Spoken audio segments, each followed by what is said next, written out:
This is in championship order, so we have PHG Shaggy Do in first and Polites Pango on the front row in second position as the red lights go out, and away we go for this Division B final. And it's a great start from Shaggy Do as he gets in front of Polites Pango to sweep in front of him into turn number. Oh, there's a crash in the background.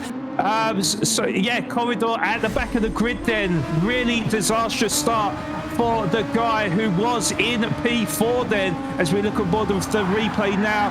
And oh, he gets all sorts of sideways from the inside curve. So having a really good race so far. Yeah, he did actually pick. Oh, it goes wide though on the final corner of lap 3 then, and PHG Arrow was able to take full advantage and move back up into P6, but it looks like Jezza is going to come fighting back. He uses that curse button to perfection and moves back up into P6 too. We look on board with Polites Pango then. It looks like he's got the slipstream over Shaggy Do, and is he using the overtake? I think he's just using... He was actually using the overtake there, so that's why he had the overspeed. Oh, as he goes a bit wiggly through the entrance of the first turn. Shaggy Do's got the inside line. It gives him the space, but Polites Pango hangs it around the outside to stay in front of him. But old man Pip sweeps around the outside to move up into P7, and following suit was Mr. Amonde as well into P8. So Arrow losing 2 positions in one corner. So let's have a look on the replay now as we came up into turn number 2. Oh, there was a little bit of contact to lead pencil, and then he spins out on the well, not getting the traction on the exit there. So looking at Jay Senior and Spawn Flawed. Yeah, we've got a move. It's Mr. Ramonde on the parquet as he sweeps down the inside at turn number 1 to move up into P5. Parquet down into P6, but Parquet actually is using the Racing Hard tyres. And it looks like Corridor's getting ready to move past Shaggy, and those softs are showing a little bit of wear, Flawed. Yeah, there's action all over the place and interesting storylines playing out. Polites Pango just lapped Lead Pencil, who's in dead last, because, you know, he took that early pit to get off the hards. I'm guessing he thought, hey, I can make this a soft medium or something, you know, like it's worth the extra pit stops. But then he had to take another one, right, to fix damage. And now getting lapped, he's a whole lap down from first place. This is hard to call. I don't envy you up there. Indeed, and Corridor has just made the pass on Parquet then to move up into 7th positions. And I do wonder whether or not he'll be using that curse button, although not having too much left of it. So he must, well, I would imagine he will try and conserve it, but he would look to go up the inside now as Jezza left the door open, and Spawn gets through and moves up into P14.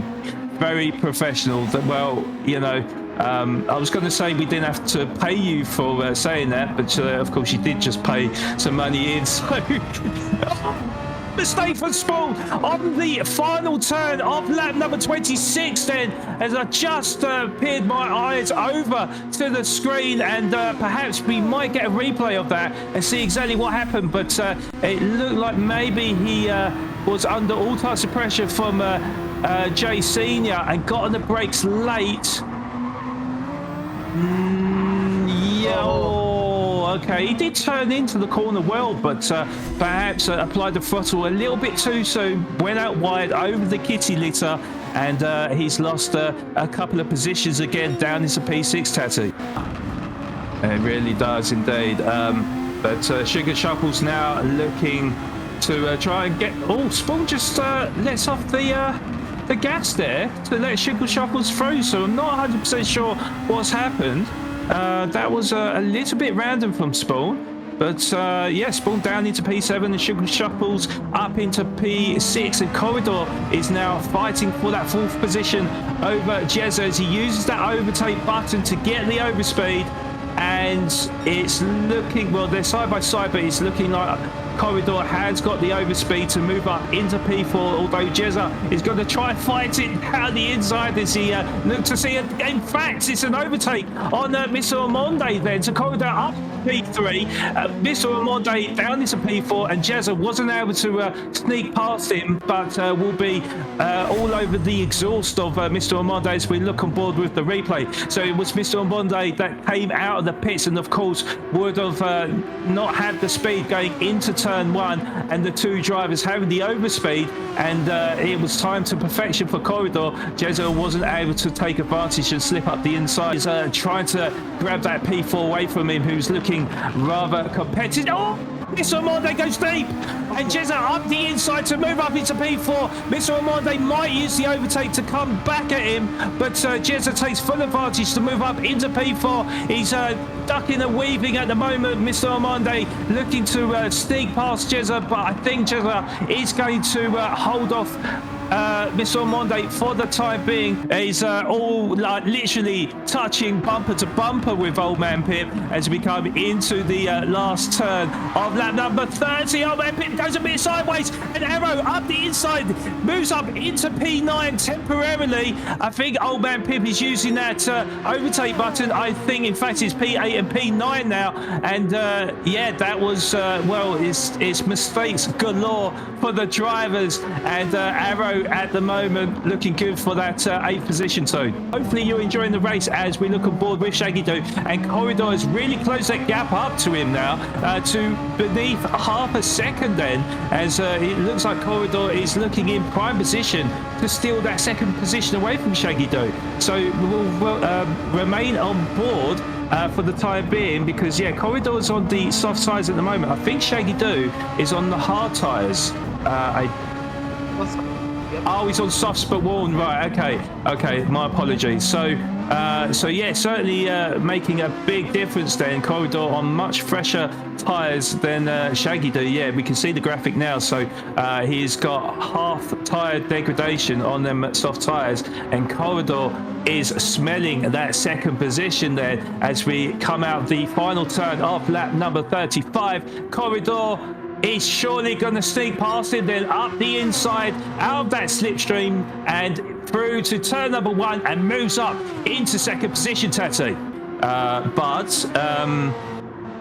But yeah, I mean, it depends how quickly you can get them tyre temperatures up, as we see Jay Senior then move up the inside of Shaggy Doo as he just clips the barrier on the outside as well, which certainly didn't help his cause. And yeah, it was as easy as it can be. I think Jezza also used a bit of that overtake button.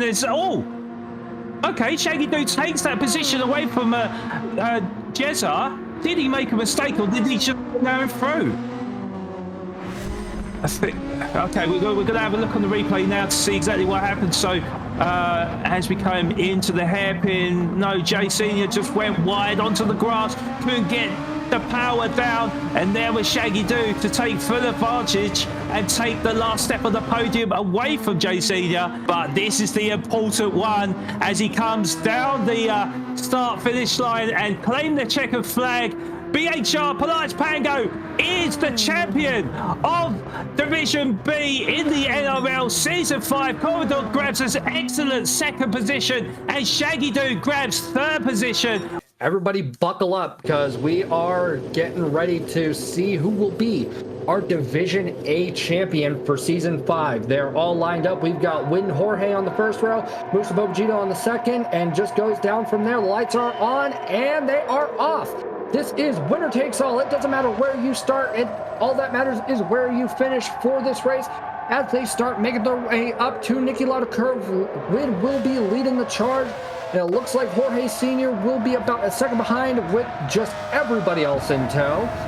Coming up towards Ramus, I believe it is. They will be definitely trying to play it safe, because it is a hard braking zone uphill, and it is very easy to send it just a hair too far. Up towards Roush, and let's take a look at what is... Ooh! We had one spin out facing the wrong way. That is unfortunate to see, but it looks like there was no damage from PHG Lyric. And coming down through Schlossgold, and will Cyrus be able to take a position from Alicos? and it doesn't appear to be the case at the moment as they head up into Roush. Alikos is holding on to P7, but he's got Cyrus, Nicky, Fast Cougar, and everybody else under the sun just right behind him. It's already shaking up to be not even a battle for position. This is a full-on war, Tati. Whether or not that really helps the drivers, whether they get better downfalls into the corners, whether or not that's going to affect the tyre wear. But yeah, certainly the top 3 drivers really putting on the show for us all.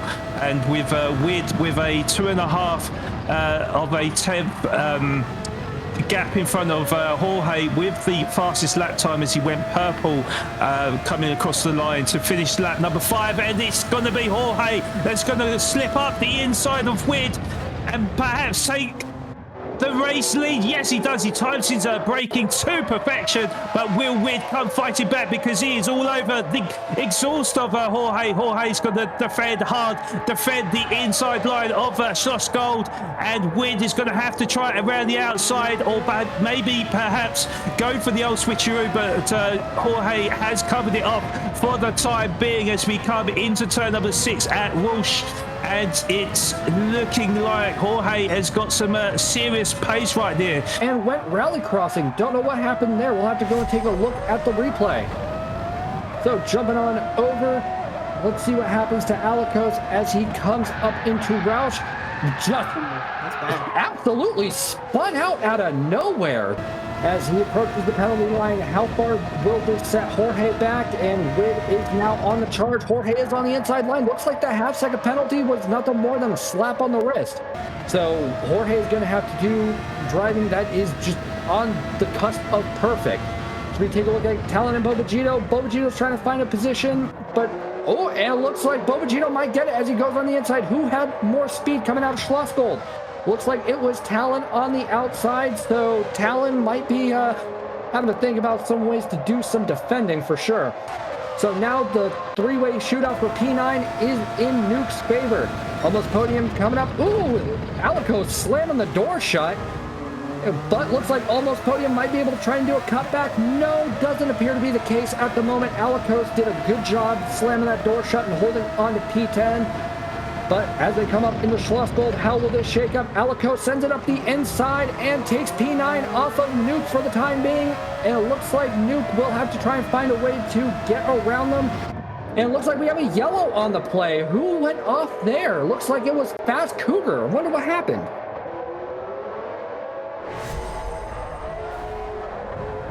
All right, so coming out of Schlossgold, and everything's looking fine. Sesame Street themed Papa House and game livery, and coming up into Roush, and yeah, just spun out of nowhere. That's the second time we've seen somebody just randomly spin out right there. We jumped over to, I must be tiptoe through the window. I don't know.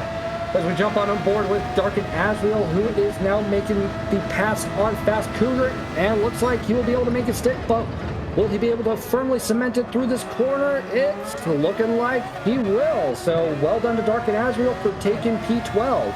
Oh, Moose is already back in the box. I think he's recognised that there's rain coming in, so he could well be choosing to go on to the intermediates, I think, too. I think you're right. Yep, Moose has changed onto the intermediates and is off to the races, no pun intended. Now taking a look at Jorge Sr. Ooh, Moose outbroke himself and went very wide. That's going to cost him severely. Really starting to go in and just... Oh my lord, Bobagito was spun out! Did I see him bump into somebody? I can't really tell. That was... Let's take a look at the replay here. So coming out into Schlossgold, everything's looking business as usual. Onto the throttle, goes past almost podium, and coming onto the curb, and yep, the same spot. That's claimed 3 victims so far. Honestly, it's starting to get to Monza level carnage for that one turn. I don't know what's going on. He definitely carried a lot more speed through there than Bobagito did, because that gap is now to a 10th. It looks like Cyrus will try and make a move up the inside, but can he pull it off? It's looking like he shoots and he scores. He gets the P5. Or could it be 1? Well, Either way, yeah. look. Oh, I see the Pit sun to starting get to on come the through. pit and then a second pit to get off of him now, and Wid's only pitted one time, so he's 2 pit stops down. Well, it's so, yeah. Ooh, Cyrus kicking up a little bit of grass. That's slowing him down just a touch, but not enough to actually have any significant impact. Bobagito and Cyrus are locked in a dead heat for P4. Looks like Cyrus is going to try and take the inside, and Bobagito on the out. Looks like Bobagito on the outside carried the overspeed and is able to save it as Cyrus goes into the pits. Looks like Fast Cougar has a very determined Jorge behind him, though. So Fast Cougar is going to have to figure out a way to defend. But I also do see that Fast Cougar has some rear end damage and also is sitting pretty light in the fuel category. So it looks like Fast Cougar will let Jorge through as to not impede the faster driver. Heading up towards Red Bull Mobile. Jorge coming in, jumping in on the curb. Actually bounced. Almost lost it, but was able to save it. And Jorge is definitely not running any traction control. So this is all driver skill at this point. No assist to mitigate anything. So well done to Jorge in terms of keeping control of the car. He will jump up into P2, but has quite the gap between himself and Wid. Talon is at a bit of a fuel deficit in terms of Alicos, or fuel advantage, depending on how you want to look at it. His car is definitely going to be lighter than Alicos, but as we can see, that gap is now just plummeting like a boulder. And taking a look at Wid, who comes across the line to become our Season 5 Division Champion. He went back-to-back. Congratulations to Wid. Jumping on over to Jorge Sr., who will be rounding off his final lap. Now, it looks like he is very comfortably going to take that silver medal for Division 5. Jorge Sr. did a fantastic run this season, and I know that he's going to be coming back for Season 6 with a lot more motivation just to try and get that championship. Well done to Jorge. Now making our way to the battle for the last podium spot. Looks like Talon is still going to be holding on, but he's going to have to play it a little gingerly. I don't know if he's got a fuel map on or if he's shut it off to try and get as far away from Alicos as possible, but that gap is now under a second. Talon has to take these last 2 corners as perfectly as possible, lest he lose out the last podium position at the final race due to fuel or what have you. That gap is getting very close. Oh my God, he's going to lose it. He's going to lose it. They're about to be side by side. And Talon just barely holds on by a 1/10 of a second.